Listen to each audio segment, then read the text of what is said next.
Hey everybody, and welcome to another episode of Birds on a Blue Note. Today we have a special guest joining us, Mr. Blake Newberry, a writer at Viva Birdos and the Cardinal Nation. Blake, thank you for joining us today.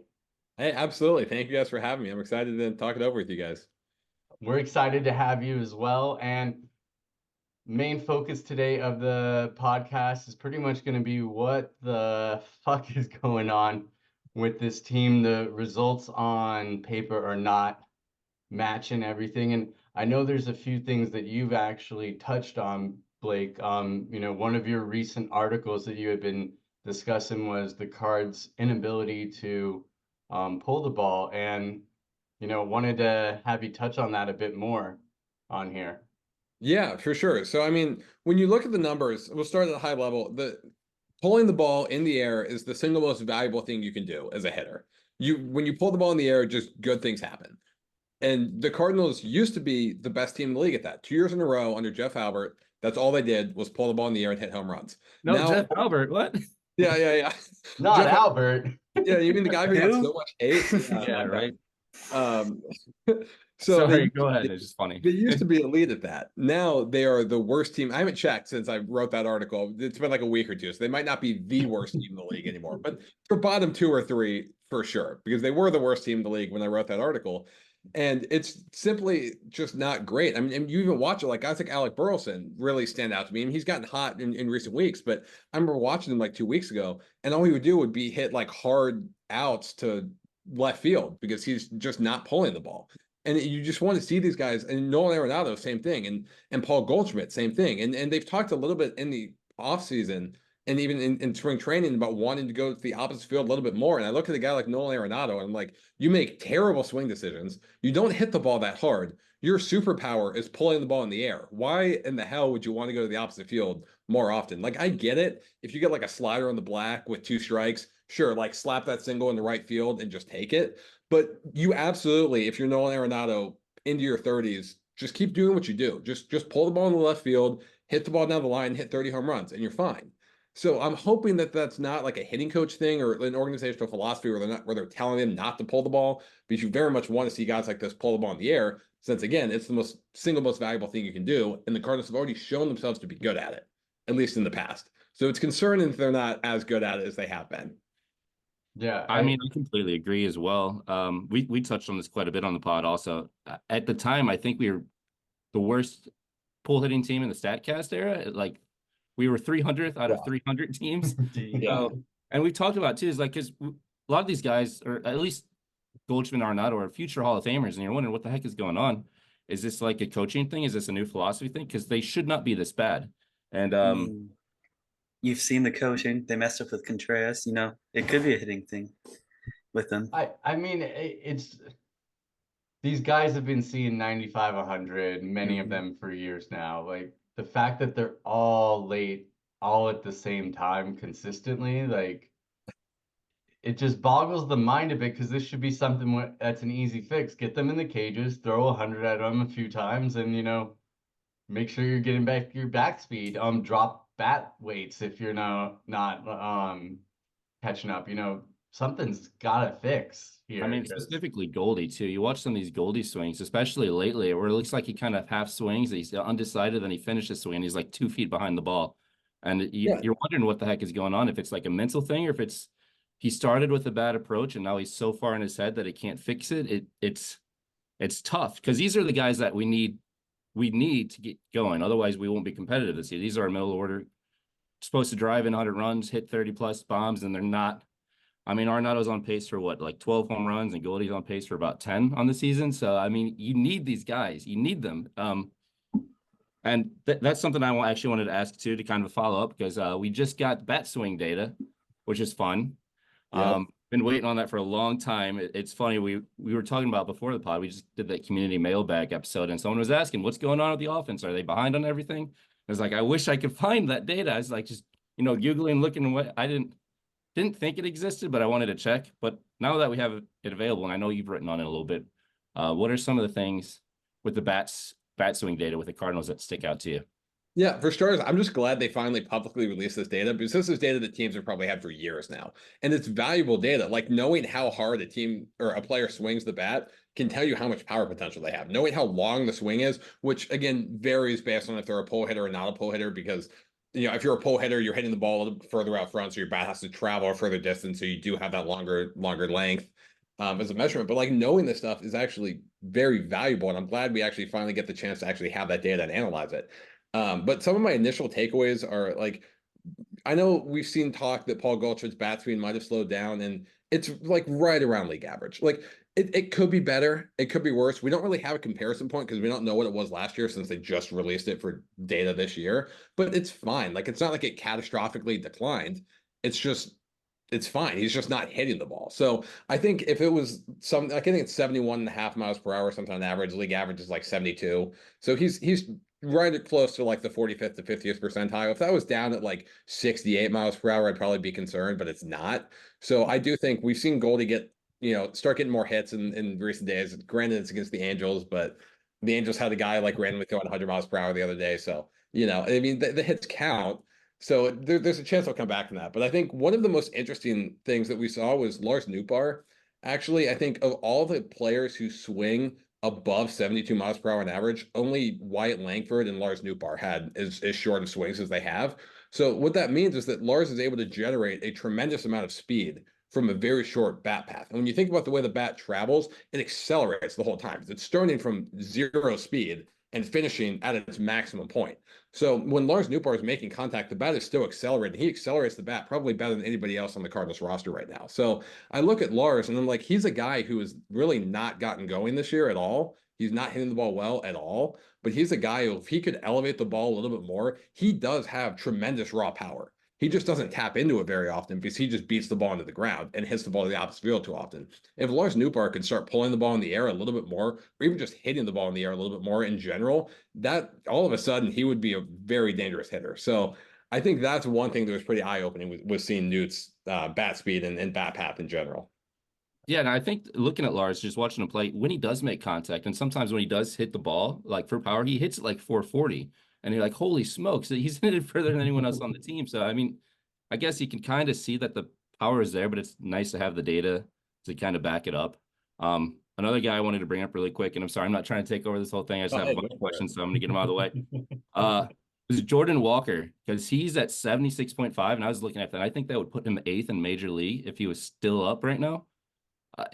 And I understand lift the ball more, but like at the same time, I kind of had this discussion with Kyle Reese on Twitter the other day too. It's like maybe if he just stays in the majors and gets a little bit better pitch recognition and he get like a split second ahead of the ball, he won't need to change his swing that much and he can generate more power. But maybe I'm way off. What are your takes on that?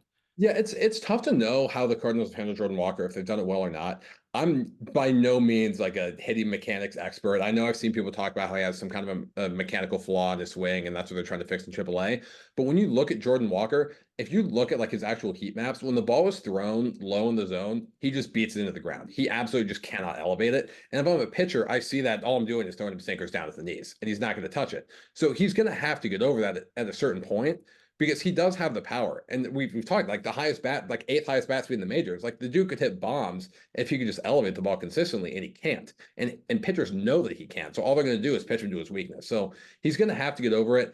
I'm not sure that this offense was in a state where it could afford having a guy like Paul Goldschmidt struggling and Jordan Walker struggling in the lineup at the same time. So I understand the Cardinals sending him down as much as it's uncomfortable because he was one of the better hitters on the team last year. But he's just going to have to work through whatever it is that he's working through that prevents him from elevating the ball, which it's fine. I mean, the guy's like 21 or 22 or however young he is. Like, if he can get over that, he has a bright future ahead of him as a middle of the order hitter. I would rather just see him get over it, hopefully sooner rather than later, whatever issues he's facing, and start elevating the ball consistently where he can really use that bat speed and that exit velocity he can generate and actually start clearing the fences more often. Yeah, and you got to remember, just like you said with Walker, he's 21. And yeah, he may be 260, but that's 6'6", 260. That's still a pretty skinny 260 guy. Yeah. And as he's on these major league pro programs, he's going to put on some muscle. So yeah, if he can just get his swing mechanics proper and make sure he's getting, good solid contact with the ball, he's going to have a great career in this league. But I'm always a believer that when you can work on stuff, developmental AAA is the best league to be in as a guy like that. That's where you can take advantage, build up some confidence, and then transition that into the majors and whatnot. You just can't go back to your bad habits. And he started falling back on those bad habits that they had, beaten away. And that's what happens in a 5-6 month off season, Yeah. You get rusty and you fall back on what you've been doing for 10 plus years of your life ultimately. So I have ultimate confidence in him. The kid is a hard worker. He's a great kid, loves baseball. Like, he's gonna get this thing figured out ultimately. It's just a question of when and Do we have any where. update on that? Like any reports or anything? Like how he's doing? He's been hitting the ball well. I haven't seen any reports on like his hitting mechanics. He's not clearing the yard or hitting for a ton of power in AAA, but I think it's on like an 8-game hitting streak or something like that. Like, That's he's hitting singles and doubles, so I mean it's better than what he was doing in the majors Yeah. before he went down. So that's good. good. Yeah, and one thing I wanted to touch on too, real quickly, as far as the hitting goes, is this approach that we seem to be having, and I wanted to get your thoughts on this, Blake. When we're getting these runners in scoring position, it seems like we're going all feast and famine. Guys aren't trying to just put the ball in play. Now, we've had a lot better luck against the Angels, and we've seen you put the ball in play, errors happen, stuff happens. Like, this seems like a huge change in philosophy from what we had been doing the past decade or so, where we were one of those teams where it's like, hey, if you can slap the ball, you take what the pitcher gives you ultimately. And I'm not even seeing Goldie or Nato do that as much and whatnot. I'll take a sac fly over, a Over a strikeout every strikeout day. or a pop-up, yeah. Over the bases loaded, no outs, and we somehow don't score a run like 10 times in a row. However Yeah. that happened. Right? Yeah. Every game And it's of a not because we streak. missed a bunt either. Jeez. It's like I'd rather have like runners on first and second and no outs, because I feel like bases loaded, no outs is just cursed. Like, they're just not going to score. Yeah. Yeah. But yeah, it's weird. Like, I think we've seen it the most with Goldschmidt at the plate, where it's like he almost just takes pitches down the middle and then Yep. chases sliders like 5 feet off the plate. Yep. And it's like, what are you doing? And I mean, even when you look at it broadly, the Cardinals have been generally passive against pitches at the plate statistically, and a little bit too aggressive against pitches that are kind of on the edge of the plate or a little bit off of it. And you almost just want to see them, especially in situations where we have runners on base. You get that fastball down the middle, just swing away. Just hit the ball. It's something good is likely going to happen. It's a sac fly. It's a hard hit ball to the outfield. It's something. But I'd rather you take your chances against that than get into a 1-2 count and have to swing a slider to defend the plate. I'd rather you rip a shot, have a double play, triple play turned on us, bases loaded, than strikeout, strikeout, strikeout. 100%. Yeah. Shit We have happens seen with a that, lot, too. with that. But like, I'd rather the ball be being put in play. Even with our BABIP luck this year. And that's the thing too. Alec Burleson luck. Yeah, literally the whole team has gotten Alec Burleson luck somehow. Yeah. Except for Burleson, who now has regular. He's been our hottest hitter. Alec Burleson and Michael Ciani being the hottest hitters is just absolutely not something I expected at the start of the year.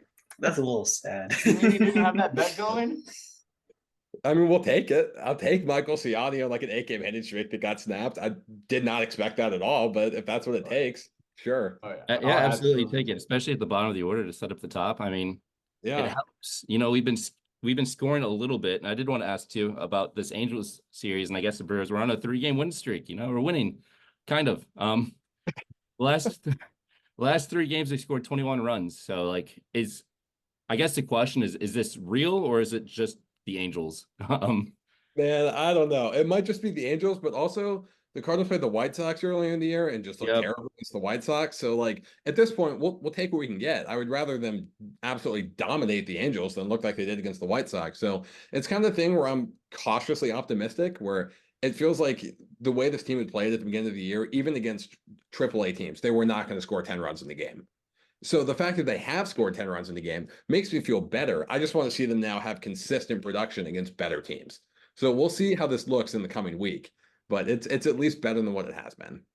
No, absolutely. And with that in mind, moving over to the pitching side of things, we've touched on it a few times here, but I know this is something that you've actually harped on since last season with your writing, Blake, was the fact that most teams around the league have been moving away from throwing the fastball as much. And the Cardinals didn't seem to be following that trend at all.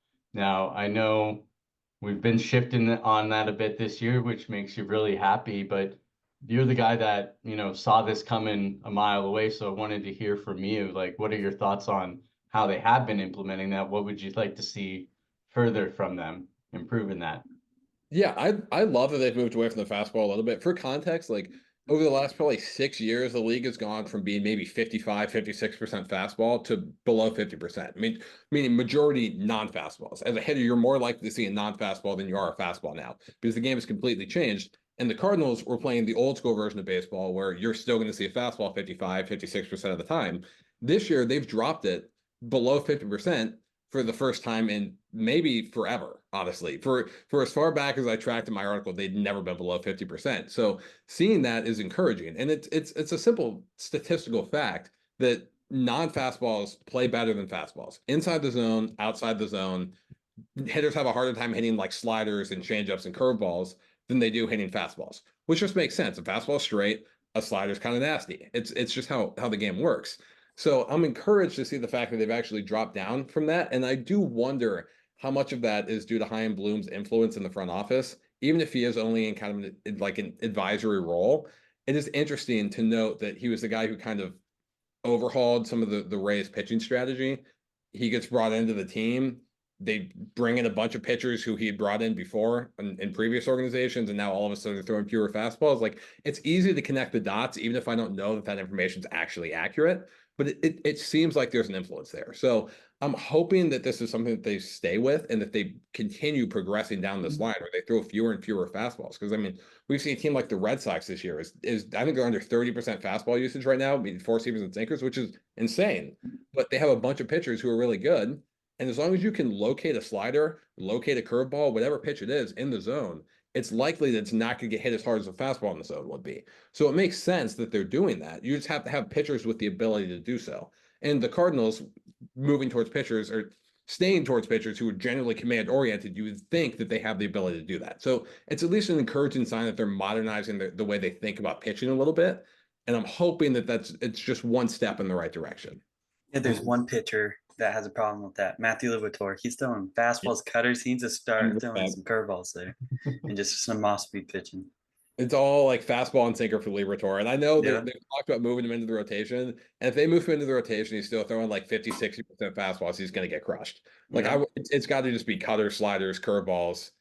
He doesn't really throw a changeup, which I think a changeup would actually really help him. But a changeup's really very much a feel pitch. And if he doesn't feel for a changeup, it's tough. But I think as a lefty who struggles to get outs against righty sometimes, that would be a huge pitch for him. But either way, just throw cutters, sliders, curveball, see what happens. I'd rather not see that like dead zone fastball that he throws 60% of the time. Speaking of Libertor, I kind of have a bone to pick with the Cards and how they're handling him. But I went on like a 10-minute rant in the last pod with Trevor here, where Trevor had to listen to me complain about it for a long time.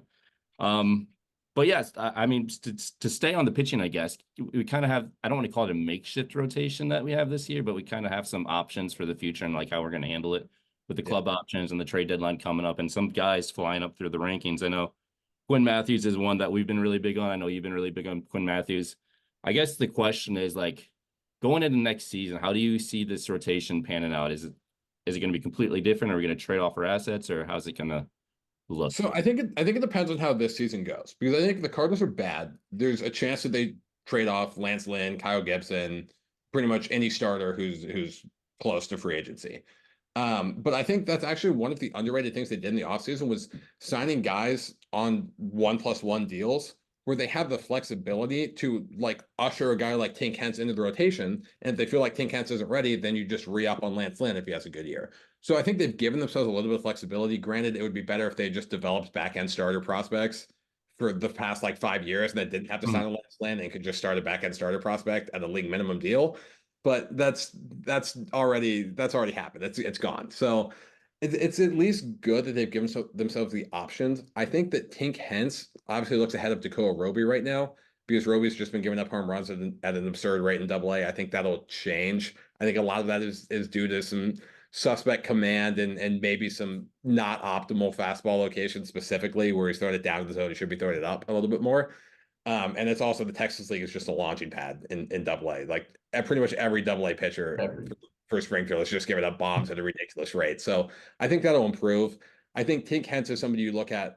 If he can secure a starting job in the rotation by next year, that would be huge for the Cardinals because you can kind of start him as that like 4 or 5 starter in his rookie year, progressively move him up the rotation because he does have that frontline potential.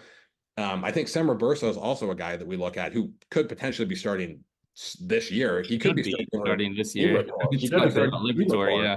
Yeah. And he's actually made some very, very positive strides. So I think the Cardinals have put themselves in a position where they came from last year having very limited pitching depth and very few actually talented pitching prospects to a spot where they have a good number of upper level pitching prospects who could potentially fill a spot in the rotation next year. So that's at least helpful. So I think how this year goes will determine if they're going to try to maybe put some more veteran types in the rotation next year or if they're just going to let the kids play. Yeah, I mean, I was looking at Sem Roberto, and we've been harping on Sem Roberto. That was part of the Libertor rant. It's like, why not just call it Roberto? He's been dominant. He's on the 40-man, and we're gonna take Libertor and put him in the bullpen and back in the rotation, the back in the bullpen, back in rotation, back and forth over and over again, kind of like we did with Hicks last year a little bit. And now look at Hicks. You give him time to prep. He's great. But I don't want to do that again. That was the last episode. So do you have any questions, Trevor, Luke? So you were saying the Lynn and Gibson deal, 1 year deal.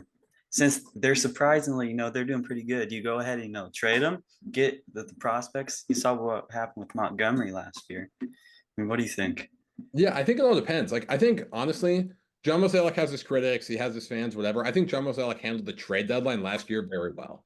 I think he got a lot of very talented players who are at the upper levels of the majors who can contribute, hopefully soon.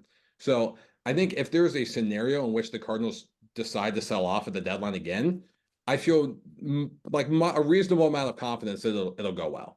Yeah. I think if the Cardinals feel like they're in a playoff spot, I wouldn't, and if Lance Lynn and Kyle Gibson are still pitching well at that point, I would not mind them holding on to both of them, seeing how the season goes. And if in the offseason you want to re-up their deals and just have that kind of pitching depth where that way you're not rushing your prospects up, you still have that pitching depth if somebody gets hurt in spring training, whatever it is, I wouldn't mind it. It's all just going to depend on how the season breaks. I think they could have maybe put some higher end talent in the rotation this year, but in terms of where they're at, they at least have flexibility with how they want to handle it. Yeah, that makes sense. And that club option, I know Trevor and I have talked about it a lot. That club option holds a lot of value for other teams at the deadline, especially if they're pitching well. So that's something that can hopefully pull you in a little bit higher rated prospect. And cheap 1 year options too for them. Especially with everything being boosted out after the Yama deal and everything. Like, we got these guys signed before that happened. These extensions are pre-Yama extensions. Like, people are overpaying for this type of production right now. So I mean, but to harp on what you mentioned earlier, like those, well, we can't exactly connect the dots. There's a lot of like phantom connections to Bloom. There are. We've been seeing even before. Like, I know last year when it was announced that he had been working with John and the team, everybody was like, oh, those deals make a little more sense now with what we were doing before. And then even after that, like him and Flores, I feel like are a good combination to have in that front office from a scouting talent perspective side, and then like the development side of things. So it just makes a great, especially with Mo set to retire after 25 and everything, I feel like it makes for a little bit of a mishmash, but a good situation for us fans for the future, hopefully. I mean, there has been a little bit of lackadaisicalness with that, timeline coming on. So, I mean, yeah, hopefully like a smoother transition, right, from one Pobo to the next. But yeah, I get what you're saying.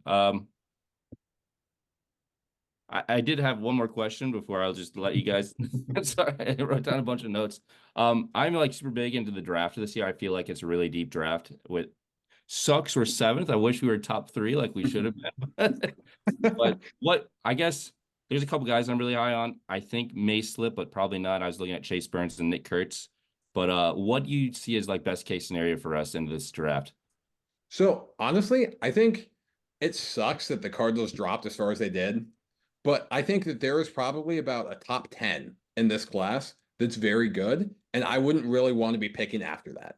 So I think the fact that the Cardinals are where they are, there's really not, in my mind, a huge distinction between prospect like number 5 and number 10 on the board. So I think they're really going to have their choice of whatever player is their type of player. Whoever like the most Randy Flores player is that you can find, that's where I think the Cardinals are going to go. And I think they'll be fine with it. Like there's a chance that Chase Burns falls because Hagen Smith has been so dominant this year. There's a chance that teams value him more than Chase Burns now.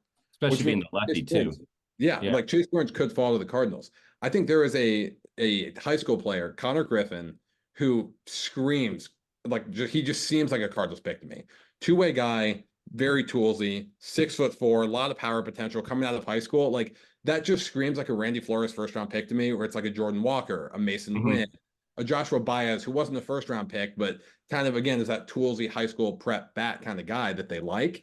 I would not be shocked if Connor Griffin ended up being the pick there, but it's all, I think the Cardinals are in the driver's seat here where whoever falls to them, they can just take whoever's at the top of their board and be happy. There's probably 3, 4, 5 players that they would be content with. Nick Kurtz, of course, is another one who's interesting. Like I think from a hitting perspective, he checks all the boxes. It's just a question of if you want to take a guy who's a surefire first baseman going forward and doesn't really have any kind of defensive utility. Some teams are fine with that. Some teams aren't. And number 7, I'm a little uncomfortable with that. But I was just looking at the Goldie timeline though with that too. Yeah, exactly. The Goldie timeline, if you can rush him up, I understand that the offensive profile is nice. So I would I would understand that pick if it happened. There's a lot of players who I would actually be content with at this point in the draft. And two, you got to remember once it gets to playoff time, a lot of guys get the boost from the playoffs. You never know what's going to happen. You could have that surprise pick like the Angels did a couple of years ago where you're just like, the heck are they thinking there? You know, I mean, because it is still Cleveland and Cincy picking 1 and 2, so you never know what those two will do over there. So that's the thing. Cleveland could be interesting at the top of it. We know they like to go under slot on some guys, so that could throw things up a little bit. Yeah, it'll be pretty interesting. But yeah, I mean, at what point do you start to worry about this team ultimately? Like where do you call the like stopping point? For me, usually it's around June. Like if you hit June and you're not in a race, you know, in my mind, you got to give up at that point. Yeah, I agree. It's usually around June for me. Just watching the way this team has played offense and the way Arenado's power is gone and Goldschmidt just hasn't been hitting until recently. I'm already at that point where I'm concerned. Now, if Goldschmidt's like recent 3-game stretch becomes just him coming back to life, okay, then we're okay. We're looking at like a 3-4 middle of the order that's actually hitting the ball again. There's actually offensive potential on the team. I'm willing to let it play out, but I'm already kind of at the point where I'm concerned, and I think, like I'm very concerned. That was long past, but I mean, like not even missing the playoffs, but like office... being a bottom 3 NL team, kind of concerned. So I would hope that we don't have another year like last year. I think if this team comes out of the Angel series and then just falls flat for like the next 2-3 series again, like you really got to look at changing things up a little bit from whether it's from a hitting coach perspective, managerial perspective. The managing thing is interesting because I do think that Mo and Ollie are linked somewhat. I think the hitting coach is easier to change. And even if it's not necessarily his fault, which I'm not sure it is, I don't know what he's saying in the locker room, but I'm not convinced that he's a good hitting coach. I'm not convinced he's a bad hitting coach, but I'm not convinced he's like a Kevin Seitzer with the Braves. Like you're not going to fire him and then regret it 3 years down the road. You can just like Jeff Albert. If he ends up being fine, then he's fine. But you can find somebody better than him. If there's a chance to upgrade with the way the Cardinals have been at, I'm willing let's go find that upgrade and actually try to make that 1-year slide not become a 2-year slide and become a 3-year slide. Let's try to get back in the playoffs and just get back to playing Cardinals baseball. Right. And I think that's the question too. Like, sorry, I didn't mean to step on your toes there, Trevor. Just kind of bouncing off of what Blake's going. Like, you look at the bat speed data, and like the Cardinals are like pretty middle of the pack. So like everyone's underperforming. So like you almost have to think that maybe it's like an approach thing, but it doesn't really make sense for all these like surefire future Hall of Famers to just randomly change their approach 1 year to get worse. It's weird. Then you have like Gorman, like in Walker. I mean, I think it's a coaching thing because there's too many players that are going not doing so well this year. There's a good chance it is a coaching thing. And that's always one of the things I try to avoid when I'm writing is talking about the coaches, because I will sit here and I know zero about any of the coaches because I don't know what they're saying. I don't know what they're preaching. Like all I can do is look at numbers and understand what's happening. And like one of the numbers where you look at the Cardinals hitting, they're like the worst team in the league at hitting pitches middle. It's like they'll throw like a 92-mile-an-hour fastball down the middle and they're just swing and miss. It's like I don't know how you coach that away other than just like tell, hey, Goldie, maybe you should hit the 92-mile-an-hour fastball down the middle. It's like, I don't really know what the issue is there. You just have to hit the ball. And I understand there's probably a hitting coach issue. There's definitely just a player production issue. And those things are sometimes connected, but sometimes not. So I'm willing to make the easy change because you're not going to fire every player. You can fire a hitting coach that's not exceptional and replace him. You can't fire Goldschmidt, Arenado, Gorman, everybody at the same time. So I'm okay with that if that's the route they try to go. But it's at least nice that we've seen signs of life recently. I'm hoping that continues and that we can just play ourselves back into a playoff spot. But we'll have to see how it goes. Yeah, because we've got coming up, we've got the Red Sox followed by the Orioles and then the Cubs and Cincy series before we start Philly to start June basically. So really going to be telling these next couple of weeks what position we're in. But right now we're just 2.5 games back, I believe, of a wild card spot. That's it. Despite how horrible we have been, we are right in the thick of this. So if these bats can turn it on, like there is something to be said for teams struggling early on and having to power through that. There's plenty of examples of teams having rough first couple of months and ending up going to the championship series. I mean, look at the World Phillies Series that we were just talking about. Like they fired Girardi and just flipped a switch. Like people thought that's not the coaching. It can't be the coaching. And there's too many good players. It's got to be the players. And they fired the manager. Again, it wasn't really the manager in my mind there. It was, but it sent the message to the guys, wake the fuck up. Yeah. And sometimes that's what has to be done. The coach is the easiest. Coaches are, like you said, coaches are the easiest one to get rid of. A lot easier than trading a player because then it's like, oh, did you get the right value for them? It's easier to just move on from a hitting coach, a pitching coach, even your manager and be like, you know what, you've been okay. We can replace you with Stubby or whatnot for the time being, for the month and whatnot. But I mean, it's just going to be interesting and everything. Any thoughts on the City Connects before we, call it a day? So I don't know if you guys saw the tweet from Emos, but Emos, yeah, I see that. Special coming on the same day as the Cardinals release their City Connects. And if this is going to be like some pizza themed jersey, I'm kind of terrified to see what it's going to be. I'm just hoping it's not all red. I'm now ready for an Emos patch, like the Stifle patch on the side. Yeah, there you go. Honestly, though, like all the City Connects, at least in my mind, have just been terrible. So let's just get like as weird as possible with this. Like just pizzas everywhere on the jersey. Like let's just make it a meme, and it can't be worse than what has been released. No, yeah, I'm pro weird jersey. The weirder the better. In that case, Emos better have crazy deals. Yeah. Awesome. Well, that'll do it for our episode today. Blake, thank you so much for joining us. Been a pleasure chatting with you. Anything you have coming up that you want to plug? Yeah, so over at the Cardinal Nation, Brian Walton and I are kind of re-ranking our offseason prospect rankings. So we ranked the top 50. We ranked it in the top 50 in the offseason. We've had a lot of interesting prospects that have kind of come up and down and shown different skill sets over the first month of the season. So we'll be re-ranking it, releasing it hopefully in the next couple of days. So be on the lookout for that. And as for Viva Birdos, I have no idea what I'm writing about on Sunday, so we'll just have to find out.